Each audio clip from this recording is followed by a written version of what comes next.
शांताकारं भुजंगसेनं पद्मनाभं सुरेश्वरं विश्वाधारं गगनसदृशं मेघवर्णं शुभांगं लक्ष्मीकान्तं कमलनयनं योगभिर्ध्यानगम्यं वंदे विष्णु भव्यहरं सर्वलोकैकनाथम। 32 पूर्णिमाओं के व्रत में भगवान शिव और मां पार्वती की श्रद्धा भक्ति से शास्त्रोक्त विधि से षोडशोपचार से पूजा अर्चना करनी चाहिए। इस व्रत में आटे का एक दीपक बनाकर भगवान शिव पार्वती के सामने जलाएं और प्रत्येक पूर्णिमा को एक दीपक बढ़ाते जाएं। जब 32 दीपक हो जाएं, तब 32 पूर्णिमा व्रत का उद्यापन कर देना चाहिए। आइए श्रवण करते हैं 32 पूर्णिमाओं की व्रत कथा। द्वापर युग में एक समय की बात है कि यशोदा जी ने श्री कृष्ण भगवान से कहा, हे कृष्ण, तुम सारे संसार के उत्पन्न करता, पोषण तथा उसके संहार करता हो। आज कोई ऐसा व्रत कहो मृत्यु लोक में स्त्रियों को विधवा होने का भय न रहे तथा यह व्रत सभी मनुष्यों के मन की सभी मनोकामनाओं को पूर्ण करने वाला हो। श्री कृष्ण भगवान कहते हैं, हे माता, तुमने अत्यंत सुंदर प्रश्न किया है। मैं तुमसे ऐसे ही व्रत को विस्तार पूर्वक कहता हूँ। सौभाग्य की प्राप्ति के लिए स्त्रियों को 32 पूर्णिमाओं का व्रत करना चाहिए। इस व्रत को करने से स्त्रियों को सौभाग्य और संतति की प्राप्ति होती है। यह व्रत अचल सौभाग्य को देने वाला है और भगवान शंकर के प्रति मनुष्य मात्र की भक्ति को बढ़ाने वाला है। यशोदा जी कहने लगी, हे कृष्ण, सर्वप्रथम इस व्रत को मृत्युलोक में किसने किया, उसकी कथा विस्तार से कहिए। श्री कृष्ण जी कहने लगे कि इस भूमंडल पर एक अत्यंत प्रसिद्ध राजा चंद्रहास से पालित अनेक प्रकार के रत्नों से परिपूर्ण कात्का नाम की नगरी में रहता था। उस नगरी में धनेश्वर नाम का एक ब्राह्मण रहता था और उसकी स्त्री अति सुशील रूपवती थी, लेकिन उनके कोई संतान नहीं थी, इसलिए वे दोनों बहुत चिंतित रहते थे। एक बार उस नगर में एक महात्मा आए। उन्होंने उस नगर के सभी घरों से दान लिया, लेकिन धनेश्वर की पत्नी जब भी उसे दान देने जाती तो वे उसे लेने से मना कर देते थे। एक दिन धनेश्वर महात्मा के पास गया और पूछा कि हे महात्मन, आप नगर के सभी घरों से दान लेते हैं, भिक्षा लेते हैं, लेकिन मेरे घर से नहीं लेते।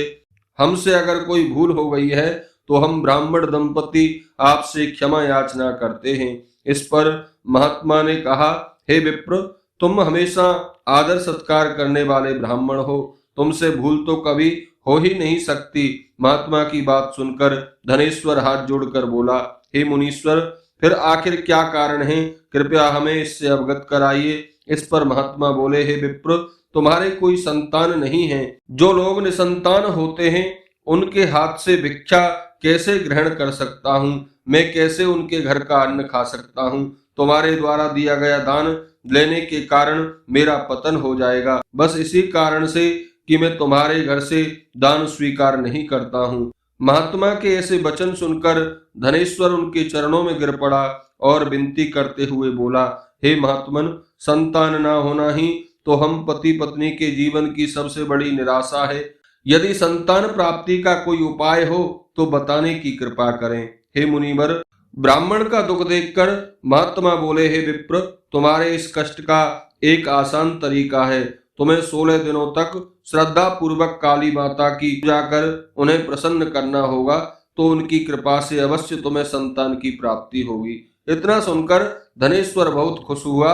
उसने महात्मा का आभार प्रकट किया और घर आकर अपनी पत्नी को सारी बातें बताईं। इसके बाद धनेश्वर मां काली की उपासना के लिए वन में चला गया। ब्राह्मण ने पूरे 16 दिन तक काली माता की पूजा की और उपवास रखा। उसकी भक्ति देखकर और विनती सुनकर काली माता ब्राह्मण के सपने में आई और बोली, हे धनेश्वर, तू निराश मत हो, मैं तुझे संतान के रूप में संतान प्राप्ति का वर देती हूँ, लेकिन 16 साल की अल्प आयु में ही उसकी मृत्यु हो जाएगी।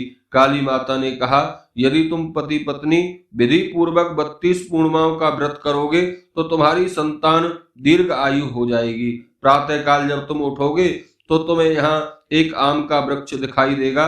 उस पेड़ से एक फल तोड़ना और ले जाकर अपनी पत्नी को खिला देना। शिव जी की कृपा से तुम्हारी पत्नी गर्भवती हो जाएगी। इतना कहकर माता अंतर ध्यान हो गई। प्रातः काल जब धनेश्वर उठा तो उसे आम का एक वृक्ष, जिस पर बहुत ही सुंदर फल लगे थे, वो काली माता के कहे अनुसार फल तोड़ने के लिए वृक्ष पर चढ़ने लगा। उसने कई बार प्रयास किया, लेकिन फिर भी फल तोड़ने में असफल रहा। तभी उसने गणेश भगवान का ध्यान किया और गणपति की कृपा से इस बार वो वृक्ष पर चढ़ गया। उसने फल तोड़ लिया। धनेश्वर ने अपनी पत्नी को वो फल दिया, जिसे खाकर वह कुछ समय बाद गर्भवती हो गई। दंपति काली माता के निर्देश के अनुसार हर पूर्णिमा पर दीप जलाते रहे। कुछ दिन बाद भगवान शिव की कृपा हुई और ब्राह्मण की पत्नी ने एक सुंदर बेटे को जन्म दिया, जिनका नाम उन्होंने देवी दास रखा। जब पुत्र 16 वर्ष का होने को हुआ तो माता पिता को चिंता होने लगी कि इस वर्ष उसकी मृत्यु न हो जाए। इस पर उन्होंने देवीदास के मामा को बुलाया और कहा कि तुम देवीदास को विद्या अध्ययन के लिए काशी ले जाओ और 1 वर्ष बाद वापस लाना। दंपति पूरी आस्था के साथ पूर्णिमा व्रत और पुत्र की दीर्घायु होने की कामना करते रहे। काशी प्रस्थान के दौरान मामा भांजे एक गांव से गुजर रहे थे। वहां एक कन्या का विवाह हो रहा था। विवाह होने से पूर्व ही उसका वर अंधा हो गया था। तभी वर के पिता ने देवीदास को देखा और उसके मामा से कहा, तुम अपना भांजा कुछ समय के लिए हमारे पास छोड़ दो, विवाह संपन्न हो जाए उसके बाद ले जाना। ये सुनकर मामा ने कहा, यदि मेरा भांजा ये विवाह करेगा तो कन्यादान में जो भी धन मिलेगा उस पर हमारा अधिकार होगा। वर के पिता ने मामा की बात स्वीकार कर ली और देवीदास के साथ कन्या का विवाह संपन्न करा दिया। इसके बाद देवीदास अपनी पत्नी के साथ भोजन करने बैठा, लेकिन उसने उस थाल को हाथ नहीं लगाया। यह देखकर पत्नी बोली, स्वामी आप भोजन क्यों नहीं कर रहे हैं? आपके चेहरे पर यह उदासी कैसी है? तब देवीदास ने सारी बात बताई। यह सुनकर कन्या बोली, हे स्वामी, मैंने अग्नि को साक्षी मानकर आपके साथ फेरे लिए हैं। अब मैं आपके अलावा किसी और को अपना पति स्वीकार नहीं करूंगी। पत्नी की बात सुनकर देवीदास ने कहा, ऐसा मत कहो, मैं अल्प आयु हूँ, 16 वर्ष की आयु होते ही मेरी मृत्यु हो जाएगी। इस पर उसकी पत्नी ने कहा कि हे स्वामी, जो भी मेरे भाग्य में लिखा है वो मुझे स्वीकार है। देवीदास ने उसे समझाने की बहुत कोशिश की, परंतु जब वो नहीं मानी तो देवीदास ने उसे एक अंगूठी दी और कहा, मैं काशी जा रहा हूँ, लेकिन तुम मेरा हाल जानने के लिए एक पुष्प वाटिका तैयार करो। उसमें भांति भांति के पुष्प लगाओ और उन्हें जल से सींचो। यदि वाटिका हरी भरी रहे, पुष्प खिले रहें, तो समझना कि मैं जीवित हूँ, और जब वे वाटिका सूख जाए तो मान लेना कि मेरी मृत्यु हो गई है। इतना कहकर देवीदास काशी चला गया। अगले दिन सुबह जब कन्या ने दूसरे वर को देखा तो बोली, यह मेरा पति नहीं है, मेरा पति काशी पढ़ने गया है। यदि इसके साथ मेरा विवाह हुआ है तो बताए कि रात्रि में मेरे और इसके बीच में क्या क्या बातें हुई थी और इसने मुझे क्या दिया था। यह सुनकर वो बोला, मुझे कुछ नहीं पता, और पिता पुत्र वहां से वापस चले गए। उधर एक दिन प्रातः काल एक सर्प देवीदास को डसने के लिए आया, लेकिन उसके माता पिता द्वारा किए जाने वाले पूर्णिमा व्रत के प्रभाव के कारण वो उसे डस नहीं पाया। इसके बाद काल स्वयं वहां आए और उसके शरीर से प्राण निकालने लगे। देवीदास बेहोश होकर गिर पड़ा। तभी वह माता पार्वती और शिवजी आए। देवीदास को बेहोश देखकर देवी पार्वती बोली, हे स्वामी, देवीदास की माता ने 32 पूर्णिमाओं का व्रत रखा था। इसके फलस्वरूप कृपया आप इसे जीवन दान दें। माता पार्वती की बात सुनकर भगवान शिव ने देवीदास को पुनः जीवित कर दिया। इधर देवीदास की पत्नी ने देखा कि पुष्प वाटिका में एक भी पुष्प नहीं रहा। वो जान गई कि उसके पति की मृत्यु हो चुकी है और रोने लगी।